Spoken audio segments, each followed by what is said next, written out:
Қайырлы кеш, құрметті оқушылар. Бүгін сіздермен қазақ әдебиетінен ақындарға тоқталатын боламыз. ұбт шығармаларында кездесетін ақындар және олардың өлеңдері. Бізде ақындар көп. Қазір соның бір тобына ғана тоқталып, солардың өлеңдерін талдайтын боламыз. Ендеше бастайық. Бірінші сұрақ: сағыныш сезімін ерекше шабытпен жырлаған ақын дейді. Бізде сағыныш деген өлеңі бар. Төлеген Айберген. Және осы сезімді, яғни сағынышты жырлайды өзінің өлеңінде. Қазір бұл өлеңнің ерекшеліктеріне байланысты тағы да сұрақтар бар. Сол кезде ашатын боламыз. Келесі: әуелі әбден сағынып алмай сапарға шықпау керектігін айтып кеңес беретін авторды белгілеңіз дейді. Мына жерде шығарманың ішіндегі мазмұнымен бірге келтіріп тұр. Әуелі әбден сағынып алмай сапарға шықпа дейді. Неліктен? Өйткені теңізде тебіренбес, тауда сенің алдыңнан асқақтап шықпас, бұлбұлдың әсем әнін де ести алмайсың деген секілді, яғни сенің бір алдағы уақытта жасайтын әрекетіңнің бір мән мағынасы болмайды деген ойға, тұжырымға келеді. Дәл осылай сағынышты сағыныш деген тура мағынада да, символдық мағынада да ерекшелеп түсіндіріп береді. Ол бізде Төлеген Айберген айтқандағымыздай. Келесі: сағыныш өлеңіндегі ақынның бейнесі қандай? Бізде лирикадағы басты кейіпкер ол ақынның өзі дейміз. Суреткер өзі туралы жазған ақын ба, сағыныштан жаралған аудармашы ақын ба, таза сезімді, өр рухты, елін сүйген ақын ба, елін сүйген достары туралы жазған ақын ба? Бізде сағыныштан жаралған аудармашы ақын деп келтіреміз. Сағыныш өлеңіндегі ақынның бейнесі. Сағыныш өлеңі лириканың қай түріне жатады? Бізде лириканың бірнеше түрі бар. Мына жерде 4 түрін келтірген: көңіл күй, махаббат, саяси лирика, табиғат лирикасы. Табиғат лирикасы атайып тұрғандағыдай табиғи құбылыстарды жырлайды. Саяси лирика бізде көбінесе махамбет өлеңдерінде кездеседі. Саясатқа қатысты, саясат тақырыбын қозғайтын. Махаббат лирикасы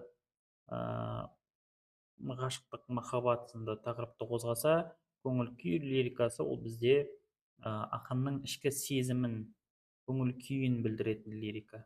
Ал сағыныш өлеңі бізде ақынның сағынышқа деген сезімі, немесе осы сезімді білдіруі өзінің түсінігіндегі, яғни көңіл күй лирикасына жатады.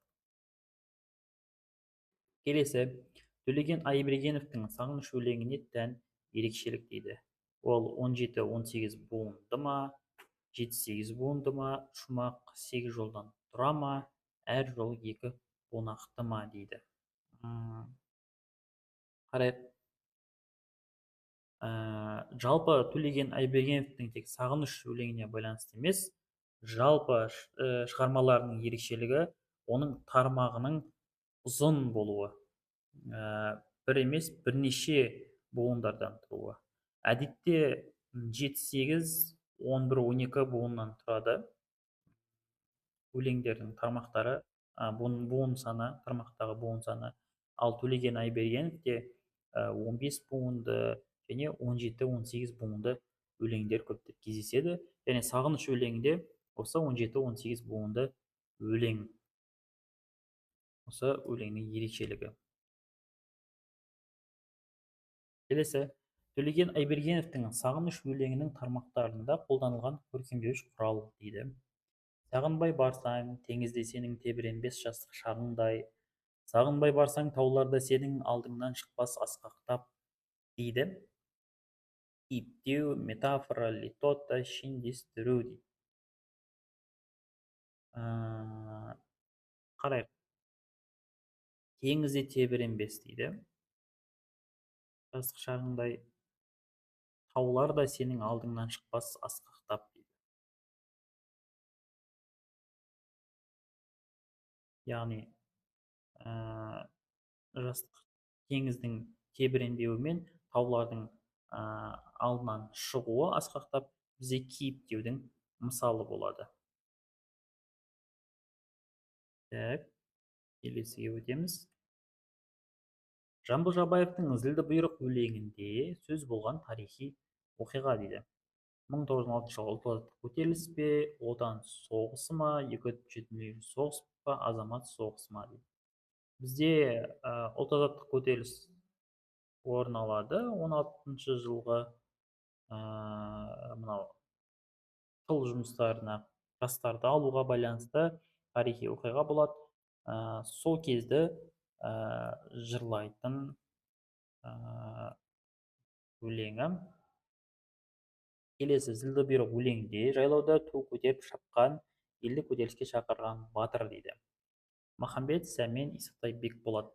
Бұл жерде бір емес бірнеше кейіпкердің есімдері аталады. Солардың бірі Бекболат. Өлеңде оларды дарға асуға, яғни жазалауға бұйрық беріледі. Және олардың қасында Қалиқұл, Байбосын деген есімдер аталады. Яғни оларды да қосып жазаға тартады. Ұлықбек Есдәулеттің «Біз түркілерміз» өлеңіндегі жырланған ұлттық құндылықтардың бірі дейді. Ғылым білімге ден қойып, жаңалықтар ашқан текті ұрпақ келмеді ме? Жоқ, бізде текті ұрпақтың келбеті мынау жаңалықтар ашушы, ғылым білімге ден қоюшы ретінде суреттелмейді. Яғни А жауап бізде дұрыс жауап бола алмайды. Одан кейін айға қарап ұлыған, ет терісінде желік бар, көкбөрі сипаты дейді. Көкбөрі сипатымен келтірілгенімен бұл толықтай сипатын ашпайды, жай ғана бір метафорлық бейне ретінде алынған. Сол үшін бұл жауап бола алмайды. Қазақтың атқа мінсе аруақтанып айбаттанып кететін өр мінезі дейді. Иә, бұл жерде С жауап дұрыс бола алады, өйткені жалпы шығарманың идеясы ол қазақтың рухын, қазақтың батырлығын, намысын сипаттау болып тұр. Және осы сипаттау барысында қазақтың айбаттанып кететіні, атқа мінсе, осындай өр мінезі баяндалған. Одан кейін салт дәстүрін сақтаған, тәңіршіл көк бөріге табынған түріктер деп тұр. Бұл да дұрыс жауап болмайды. Неліктен? Себебі тәңір мен көк бөрі киелі нышандар ретінде алынғанымен, автордың басты мақсаты діни нанымды емес, сол нышандар арқылы қалыптасқан халықтың өр мінезін көрсету болып табылады. Сол үшін бұны дұрыс жауап деп біз қабылдай алмаймыз. Яғни дұрыс жауабымыз С болады.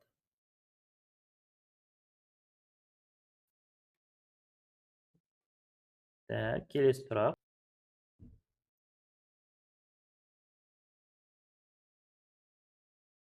Келесі Ұлықбек Есдәулеттің «Біз түркілерміз» өлеңінен алынған үзіндіде қолданылған көркемдік тәсіл дейді. Көк аспандай жарқырап күркірерміз, көк аспанның бұлтындай сілкінерміз, көкбөріден туғанымыз рас болса, көк тәңірден қуатап бір түлерміз дейді.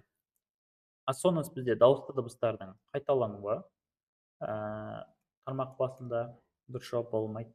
Метафора бізде кездеспейді бұл жерде. Анафора дейді. Анафора бізде сөздердің әр тармақтың басында қайталануы. Бізде көк деген сөз тармақтардың басында қайталанған, яғни дұрыс жауап болады. Ал эпифора керісінше тармақтың соңында қайталануы. Бұл да дұрыс жауап бола алмайды. Келесі сұрақ. Берілген үзіндіге қатысты Есдәулеттің өлеңінің аты дейді. Атқа мінсем кетемін айбаттанып, қылыш көрсем кетемін қайраттанып. Ғасырлардың бетіне қалқып шыққан біздің халық, бұ да бір қаймақ халық дейді. Бұл біз түркілерміз өлеңінен алынған үзінді. Бауырлар өлеңінің авторы Шаңғытбаев, Мәуленов, Молдағалиев, Аманжолов. Бізде авторы Тұманбай Молдағалиев. Так. Тұманбай Молдағалиевтің бауырлар өлеңінен алынған үзінді мен мазмұндас мақалын мәтел дейді. Келі бауырым, несіне жүрсің жырақ, ішіңде ұнап тұр маған сыртың ұнап, сендердің де бір салған әндеріңе бар таулары қазақтың дүрсін құлақ дейді. Мына жерде не айтқысы келіп тұр дейді. Еліне қарап ертеңіне қамдан, ел жаусыз болмас, жер таусыз болмас, кеңес пішкен тоң кілте болмас, кісі елінде сұлтан болғанша өз еліңде ұлтан бол дейді. Мына жерде мынау тармақтағы мына жер кілт сөз болып тұр. Яғни кісі елінде сұлтан болу, өзге елде жырақ жүру деген мағынамен сәйкес келіп тұр. Ал А, Б, С жауаптарындағы мағыналар мына шумақпен мүлдем сәйкес келмейді мағына жағынан. Сол үшін дұрыс жауабымыз бізде Д болады. Так. Бауырлар өлеңіндегі көтерілген мәселе қандай? Бағанағы шумағымыз бізде біраз нәрсені айтып түсіндіріп берді. Жалпы Тұманбай Молдағалиев бауырлар өлеңінде қандастарды туған елге шақыру, қайта бауырына басу,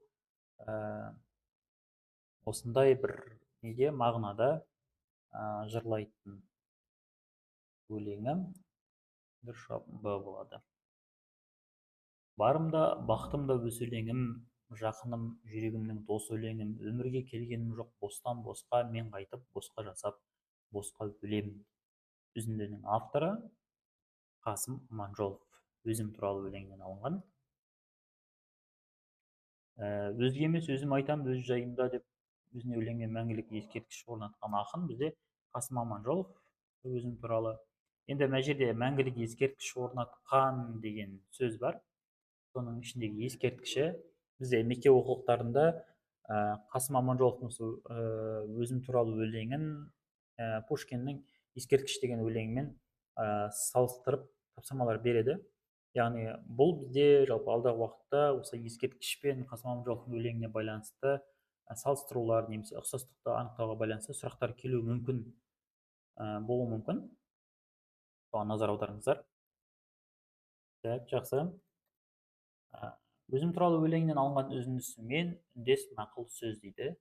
Өкінбен, мен де бір күн өлермін деп, өкінем ұқсата алмай келемін деп, күніне 100 ойланып мың толғанам, өзіммен бірге өлмесін өлеңім деп. Адам керуен өмір жол дейді, жақсы сөз жарым ырыс дейді, әркімнің атар таңы батар күні бар, жақсының аты ғалымның хаты өлмейді дейді.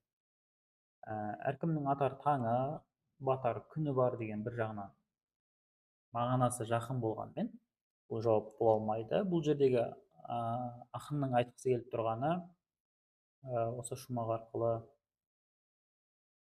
жақсының аты ғалымның хаты өлмейді дегендегісі. Яғни өзім өлсем де өлең өлмесе екен дейді. Осы үшін мың ойланып 100 толғанам дейді. Бірақ тармақтың басында өкінбеймін деп тұр, өзінің өлетініне, өйткені оның артында қалатын ізі бар. Сөйтіп бізде дұрыс жауабымыз Д болады. Келесі, өзім туралы өлеңінің үзіндісінде қолданылған көркемдегіш құрал.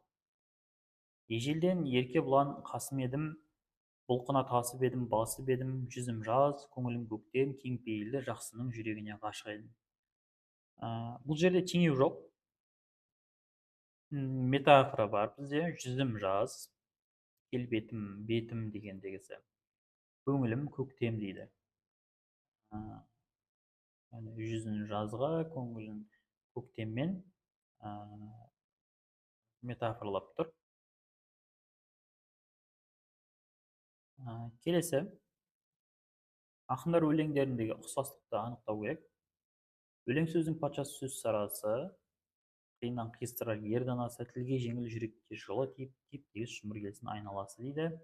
Абайдың өлеңі және Қасым Аманжоловтың құялман үгітілген балшық өлең Көңілімде көл жасаман тамшы менен, сердің семсеріндей сертке татқан өлеңнің өткірін бір алшы менен дейді. Қараңыздар, екеуі де өлеңге байланысты.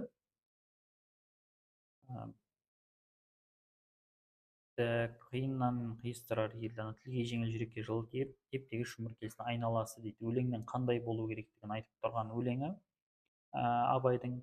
Және мына жерде құялман үгітілген балшық өлең дейді.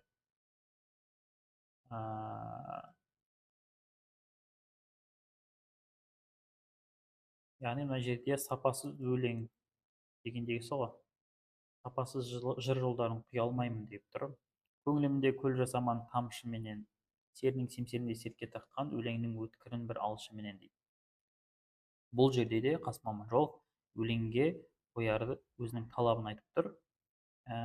Демек, мына жерде А жауабы дұрыс жауап болады. Өлеңге қойылатын көркемдік шартты сақтау. Қасымның қойған шарты және Абайдың қойған шарты. Екеуінің байланысы, ұқсастығы осыда. Және соңғы сұрақ бізде Фариза Оңғарсынованың өлең "Мен сені айлап өтем" өлеңіндегі "Дара күндерімнің, нала түндерімнің серігі болғаның үшін, сенімі болғаның үшін мен сені аялаймын" деген жолдарында кездесетін көркемдегіш құрал қандай дейді. Дара күндерім, нала күндерімнің серігі болғаның үшін және сенімі болғаны үшін деп бізде өлеңге айтып тұр ғой. Демек, өлең бізде серік әрі сенім болып тұр. Демек, бұл бізде метафора болады. Метафоралап тұр бізде Фариза Оңғарсыновада. Сонымен бүгінгі біздің талдауларымыз аяқталды. Келесі сәрсенбіде көріскенше сау болыңыздар.